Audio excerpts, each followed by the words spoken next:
नमस्कार, मैं हूं सत्यपाल और आप देख रहे हैं CWB हिंदी न्यूज। शक संवत 1948 विक्रम संवत 2083 आज वैशाख मास के शुक्ल पक्ष की 9वीं तिथि और दिन शनिवार है। तदनुसार अंग्रेजी तारीख 25 अप्रैल सन 2026। सबसे पहले आज की सुर्खियां। हरियाणा में आज से बदलेगा मौसम का मिजाज, इन जिलों में गरज व चमक के साथ बारिश की है संभावना। हरियाणा एसएससी का नोटिस, कांस्टेबल भर्ती का नया शेड्यूल जारी। पीएमटी के लिए अब एक दिन में 1000 से अधिक कैंडिडेट, एक दिन में 4 बैच होंगे। महेंद्रगढ़ के 5 गांवों को बिजली संकट से मिलेगा छुटकारा, यहां पर बनने जा रहा है 33 केवी का नया सब स्टेशन।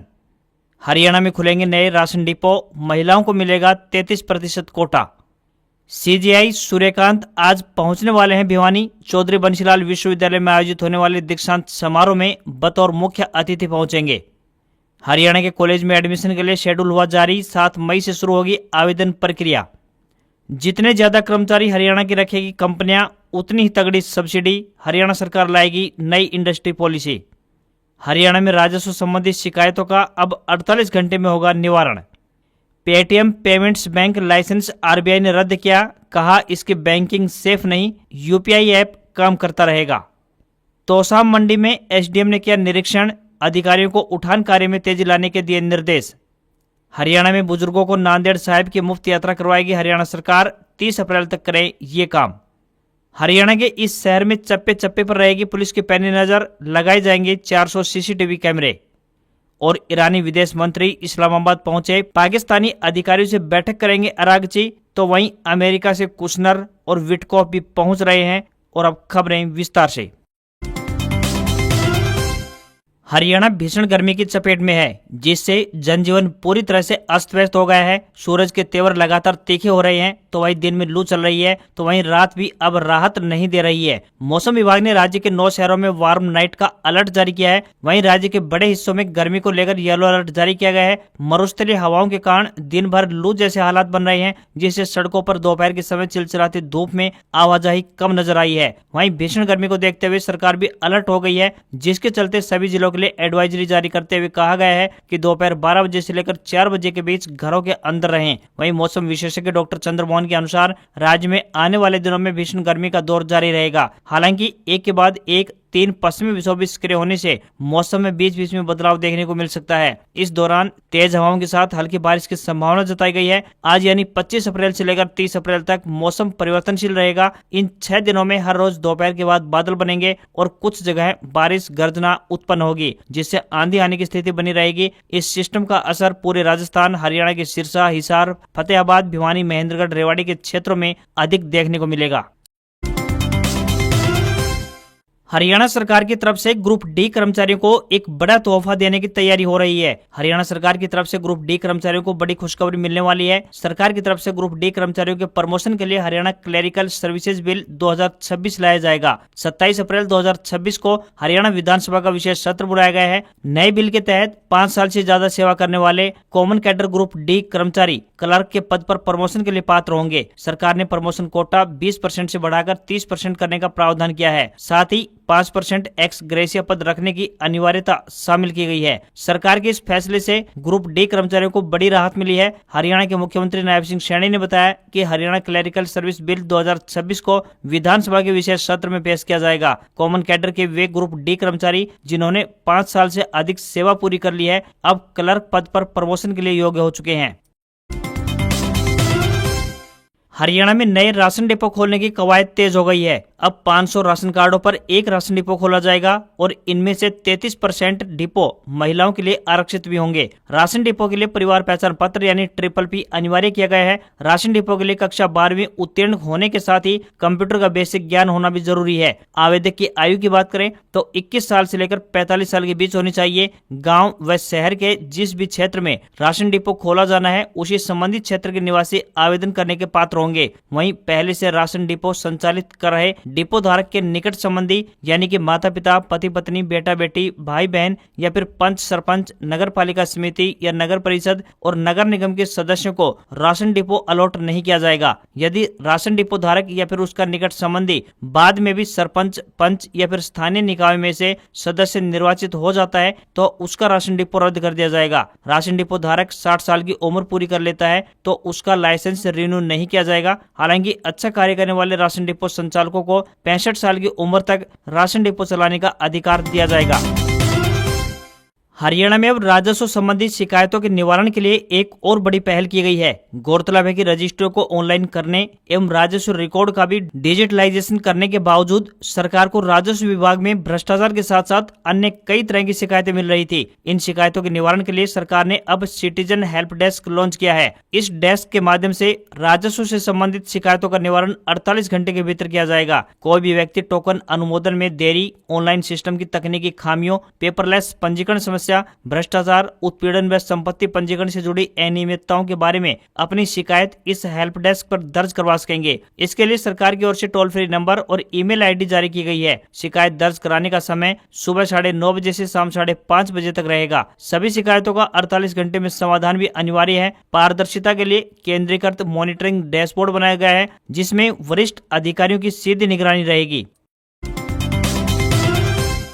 हरियाणा में कक्षा 12वीं की बोर्ड परीक्षा समाप्त हो चुकी है। अब छात्र स्कूल से कॉलेज में जाएंगे। जो भी छात्र कॉलेज में दाखिला लेना चाहते हैं उन्हें बता दें कि कॉलेजों में स्नातक कक्षाओं में एडमिशन के लिए विद्यार्थियों की प्रतीक्षा समाप्त हो चुकी है। उच्चतर शिक्षा विभाग की तरफ से शेड्यूल जारी कर दिया गया है। अगर पूरे शेड्यूल की बात करें तो यूजी यानी अंडर ग्रेजुएट में एडमिशन के लिए 7 से लेकर 31 मई तक ऑनलाइन माध्यम से आवेदन आमंत्रित किए गए हैं। इसके बाद 9 मई से लेकर 6 जून तक डॉक्यूमेंट वेरिफिकेशन होगा। तो वहीं 11 जून को पहली फाइनल मेरिट लिस्ट जारी होगी। वहीं 12 से 15 जून तक पहली काउंसलिंग की फीस जमा होगी तो 17 जून को दूसरी मेरिट लिस्ट जारी की जाएगी। फिर 18 से 22 जून तक दूसरी काउंसलिंग की फीस जमा होगी तो वहीं 24 जून को तीसरी काउंसलिंग होगी। इसके बाद खाली बची हुई सीटों के लिए 25 जून को पोर्टल फिर से खुलेगा।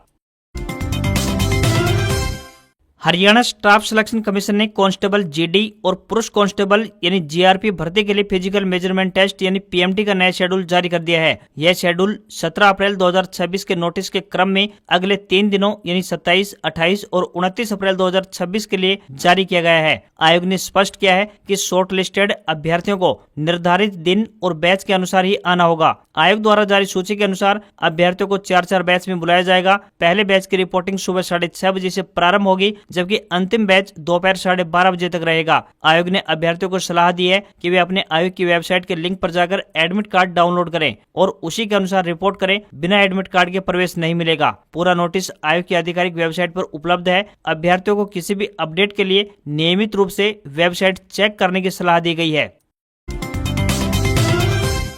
हरियाणा के पूर्व डिप्टी सीएम दुष्यंत चौटाला एवं सीआईए इंचार्ज विवाद मामले में शुक्रवार को जसपा के यूथ प्रदेश अध्यक्ष दिग्विजय चौटाला ने कहा कि हाईकोर्ट में जो सुनवाई हुई उसमें एसपी हिसार को नोटिस भेजा गया। एसपी से जवाब मांगा गया है। 30 तारीख को अब अगली सुनवाई होगी। एसपी जो जवाब लेकर आएंगे उस पर आगामी कार्रवाई करेंगे। सिरसा में बरनाला रोड स्थित चौटाला हाउस में आयोजित प्रेस कॉन्फ्रेंस के दौरान दिग्विजय चौटाला ने बताया कि एसपी हिसार द्वारा जो एफिडेविट दिया जाएगा उसमें पता चलेगा कि पुलिस ने क्या बयान दिया है। उस पर बहस के बाद ही एफआईआर दर्ज करवाएंगे। दिग्विजय बोले 27 तारीख वाली महापंचायत के लिए 36 बिरादरी का समर्थन है। डर के चलते सरकार ने विधानसभा का सेशन भी 27 अप्रैल को ही रखा है। वहीं स्टूडेंट्स ने महापंचायत रखी है और सभी को निमंत्रण दे रहे हैं। पहले गांव चौटाला में मीटिंग रखी गई है और गांव वालों के समर्थन के बाद ही किसान नेता राकेश टिकैत से भी मिलूंगा। वहीं दिग्विजय चौटाला सिरसा में पूर्व मंत्री एवं अपने चाचा रणजीत सिंह से मिलने के बाद गाँव चौटाला की ओर रवाना हुए।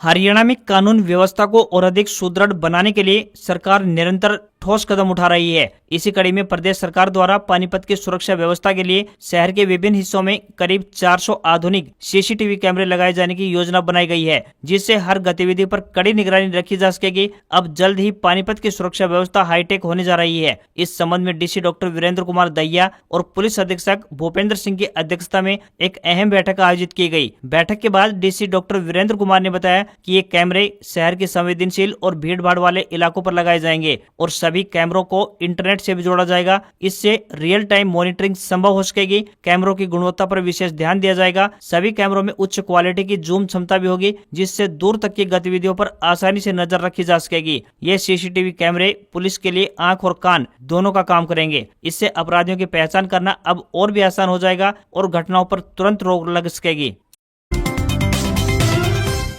तीर्थ स्थलों पर भ्रमण की सोच रहे हरियाणा प्रदेश के बुजुर्गों को सरकार ने बड़ी सौगात दी है। बता दें कि हरियाणा सरकार ने मुख्यमंत्री तीर्थ दर्शन योजना लॉन्च की है, जिसके तहत बुजुर्गों को मुफ्त में यानी फ्री में तीर्थ स्थलों पर भ्रमण करवाया जा रहा है। इसी कड़ी में अब बुजुर्गों के लिए नांदेड़ साहिब महाराष्ट्र की विशेष तीर्थ यात्रा आयोजित होने जा रही है। प्रदेश सरकार के एक प्रवक्ता ने बताया कि नांदेड़ साहिब यात्रा के लिए बुजुर्गों को 30 अप्रैल तक पंजीकरण करवाना होगा। नांदेड़ साहिब के लिए श्रद्धालुओं की यह स्पेशल ट्रेन 5 मई को कुरुक्षेत्र से संचालित होगी। कुरुक्षेत्र से यह ट्रेन वाया करनाल, पानीपत, सोनीपत और नई दिल्ली होते हुए नांदेड़ साहिब यानी महाराष्ट्र का सफर तय करेगी। ऐसे में तीर्थ स्थलों पर भ्रमण करने के इच्छुक बुजुर्गों से अपील की जाती है कि वे 30 अप्रैल तक सरल हरियाणा पोर्टल पर पंजीकरण करवाकर इस धार्मिक स्थल की निःशुल्क यात्रा का लाभ उठाएं। इस योजना का लाभ पहले आओ पहले पाओ के आधार पर मिलेगा। योजना का लाभ 60 साल से ज्यादा आयु वर्ग के लोगों को मिलेगा। ऐसे बुजुर्गों की फैमिली इनकम 1,80,000 रुपए से कम होनी चाहिए। योजना के तहत यात्रा पूरी तरह से निःशुल्क यानी फ्री होगी और पात्र श्रद्धालुओं को रहने व खाने सहित सभी तरह की आवश्यक सुविधाएं फ्री में उपलब्ध करवाई जाएंगी।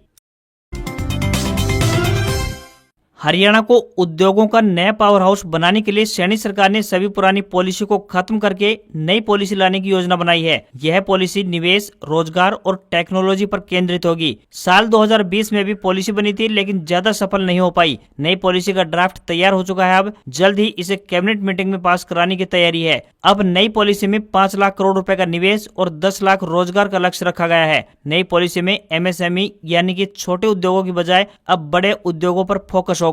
सरकार इस पॉलिसी में हरियाणा के लोगों को ही रोजगार देने वाली कंपनियों की सालाना प्रोत्साहन राशि 36 से 48 हजार की बजाय 1 लाख रुपए कर रही है। यदि कोई कंपनी स्थानीय महिलाओं, SC व दिव्यांगों को नौकरी देगी तो सरकार उसे सालाना 1.2 लाख रुपए की राशि देगी। 25% से अधिक रोजगार हरियाणा के युवाओं को मिला तो उसे अतिरिक्त लाभ भी दिया जाएगा। अब जो कंपनी जितने ज्यादा कर्मचारी हरियाणा के लगाएगी उसे उतनी ज्यादा सब्सिडी देने की नीति पर सरकार काम करने जा रही है। रिसर्च सेंटर बनाने पर 50% सब्सिडी मिलेगी। लार्ज इंडस्ट्री को 10 करोड़ तो मेगा या अल्ट्रा मेगा कंपनियों को 50 करोड़ रुपए तक दिए जाएंगे। यदि कोई कंपनी अपना नेशनल स्तर का पेटेंट करा लेती है तो उसे 50 लाख और अंतर्राष्ट्रीय स्तर पर पेटेंट होने पर 1 करोड़ रुपए का इनाम राज्य सरकार देगी। दक्षिण हरियाणा के महेंद्रगढ़ जिले के आधा दर्जन से अधिक गांवों के लिए राहत भरी खबर सामने आ रही है। बता दें कि यहां गांव डालनवास में बिजली विभाग द्वारा नया सब स्टेशन स्थापित करने की योजना को मंजूरी प्रदान कर दी गई है। मौजूदा समय में डालनवास गांव में बारडा गांव स्थित पावर हाउस से बिजली आपूर्ति होती है। बारडा के ही इसी पावर हाउस से गांव बारडा, डिग्रोता, डालनवास, गादड़वास व माधोगढ़ में बिजली आपूर्ति होती है। इनमें से यदि किसी भी गाँव में छोटा मोटा अगर फॉल्ट आ जाता है तो इन 5 गाँव की बिजली आपूर्ति रुक जाती है। बिजली आपूर्ति बाधित होने से किसानों को भी परेशानी झेलनी पड़ रही थी, जिससे जहां पर सिंचाई प्रभावित हो रही थी तो वहीं साथ ही साथ कम वोल्टेज की बिजली आपूर्ति से किसानों के बोरवेल की मोटर भी जल रही थी। इससे किसानों पर आर्थिक बोझ पड़ रहा था। बीजेपी सांसद चौधरी धर्मवीर सिंह की सिफारिश पर गांव डालनवास में अब 33 kV के नए सब स्टेशन बनाए जाने को मंजूरी मिल गई है। इस नए सब स्टेशन को सतनाली स्थित 132 kV फीडर से बिजली सप्लाई की जाएगी। इस नए सब स्टेशन के शुरू होने पर गाँव बारडा, डिग्रोता, डालनवास, गादड़वास व माधोगढ़ के लोगों को बड़े स्तर पर राहत पहुंचेगी। उन्हें कम वोल्टेज और बार बार लगने वाले बिजली कटों से राहत मिलेगी। MT college of education Jhajjar, जो NCTE जयपुर द्वारा मान्यता प्राप्त और MDU रोहतक से संबंध है, ने लाइब्रेरियन, स्टोर कीपर और चपरासी के पदों पर भर्ती के लिए आवेदन मांगे हैं। जो भी उम्मीदवार इन पदों के लिए इच्छुक हैं वे अपने आवेदन भेज सकते हैं। आपको बता दें कि ये भर्तियां रेगुलर आधार पर होने जा रही हैं। पुरुष और महिला दोनों वर्गों के उम्मीदवार आवेदन कर सकते हैं। आवेदन करने की अंतिम तिथि 15 मई है। लाइब्रेरियन के पदों के लिए उम्मीदवार 50% अंकों सहित M.Liv धारक होने चाहिए। वहीं स्टोर कीपर के पदों के लिए आवेदन भेजने वाले उम्मीदवार ग्रेजुएट होने चाहिए। तो वहीं चपरासी के पदों के लिए उम्मीदवार 10वीं पास होने चाहिए। ये भर्तियां निःशुल्क यानी फ्री की जाएंगी। न्यूनतम आयु 18 वर्ष और अधिकतम आयु 42 वर्ष तय की गई है। आम आदमी पार्टी के 10 राज्यसभा सांसदों में से 7 सांसदों ने पार्टी छोड़ दी है। इसका ऐलान पंजाब के राज्यसभा सांसद राघव चड्ढा ने शुक्रवार शाम को 4 बजे प्रेस कॉन्फ्रेंस करके किया। इसके बाद वे भाजपा कार्यालय पहुंचे, जहां राष्ट्रीय अध्यक्ष नितिन नबीन ने राघव चड्ढा के साथ साथ संदीप पाठक और अशोक मित्तल को भी पार्टी की सदस्यता दिलाई। राघव ने बताया कि राज्यसभा सांसद संदीप पाठक और अशोक कुमार मित्तल के अलावा हरभजन सिंह, विक्रमजीत सिंह साहनी, स्वाति मालीवाल, राजेंद्र गुप्ता भी हमारे साथ हैं। प्रेस कॉन्फ्रेंस में उनके साथ संदीप पाठक और अशोक मित्तल मौजूद रहे। Ashok Mittal lovely professional university यानी एलपीयू के चेयरमैन हैं और जालंधर में उनके घर 10 दिन पहले यानी 15 अप्रैल को ईडी ने छापेमारी की थी। बाकी 4 सांसद अभी सामने नहीं आए हैं। स्वाति मालीवाल ने पोस्ट करके कहा कि मैं ईटानगर में हूं, शाम को दिल्ली लौटकर बात करूंगी। वहीं पंजाब में 2027 में विधानसभा चुनाव होने हैं। राघव चड्ढा ने बताया कि पार्टी के 2/3 सांसदों ने यह फैसला लिया है, इसलिए दल बदल कानून लगने का कोई मतलब नहीं है। राघव चड्ढा ने कहा कि पिछले कुछ सालों से मुझे यह महसूस हो रहा था कि मैं गलत पार्टी में सही आदमी हूं। ईरान के विदेश मंत्री अब्बास अरागची शुक्रवार देर शाम इस्लामाबाद पहुंचे। वे वहां पाकिस्तानी अधिकारियों से बातचीत करेंगे। यह बैठक अमेरिका और ईरान के बीच संभावित वार्ता की तैयारी के तौर पर देखी जा रही है। वहीं अमेरिका से राष्ट्रपति डोनाल्ड ट्रंप के विशेष दूत स्टीव विटकॉफ और दामाद जेरेड कुशनर भी पाकिस्तान के लिए रवाना हो गए हैं। इससे पहले अरागची ने पाकिस्तान के सेना प्रमुख असीम मुनीर और विदेश मंत्री मोहम्मद इसाक डार से अलग अलग बातचीत की है। इसमें अमेरिका और ईरान के बीच सीजफायर बनाए रखने पर चर्चा हुई है। पाकिस्तान इस पूरे मामले में मध्यस्थता की भूमिका निभा रहा है और उसे उम्मीद है कि इस बैठक के बाद अमेरिका और ईरान के बीच दूसरे दौर की बातचीत का रास्ता खुल सकता है। वहीं ईरानी मीडिया IRNA के अनुसार पाकिस्तान के बाद अरागची ओमान की राजधानी मस्कट और फिर रूस जाएंगे। फिलहाल इस पूरे मामले पर अमेरिका और ईरान दोनों की ओर से कोई आधिकारिक बयान सामने नहीं आया है। भारत सरकार ने अपने नागरिकों को ईरान की यात्रा न करने की सलाह दी है। विदेश मंत्रालय ने कहा है कि मौजूदा हालात को देखते हुए लोगों को वहां जाने से अभी बचना चाहिए। हफ्ते के आखिरी कारोबारी दिन भारतीय शेयर बाजार में सेंसेक्स 1000 अंक की गिरावट के साथ 76,664 के लेवल पर बंद हुआ। निफ्टी भी 275 अंक गिरकर 23,898 के स्तर पर पहुंच गया है। कारोबार में IT शेयरों में सबसे अधिक बिकवाली रही, तो वहीं अमेरिकी राष्ट्रपति डोनाल्ड ट्रंप ने सीज फायर की 22 अप्रैल की डेडलाइन को आगे बढ़ा दिया है, लेकिन तनाव अभी खत्म नहीं हुआ है। वहीं सोना चांदी में तेजी रही। India Boolean and jewellers association के अनुसार 10 ग्राम 24 कैरेट सोना 420 रुपए महंगा होकर 1,51,479 रुपए पर बंद हुआ। वहीं 1 किलोग्राम चांदी 3,229 रुपए महंगी होकर 2,40,596 रुपए पर आ गई है। वहीं 22 कैरेट सोने के दाम की बात करें तो 1,38,755 रुपए और 18 कैरेट सोने का दाम 1,13,609 रुपए प्रति 10 ग्राम के स्तर पर पहुंच गया है। आज खबरों में बस इतना ही। देखते रहिए आपका अपना हरियाणा का सबसे बेहतरीन news channel CWB Hindi news. नमस्कार। इसी आशा के साथ आपका दिन शुभ रहे।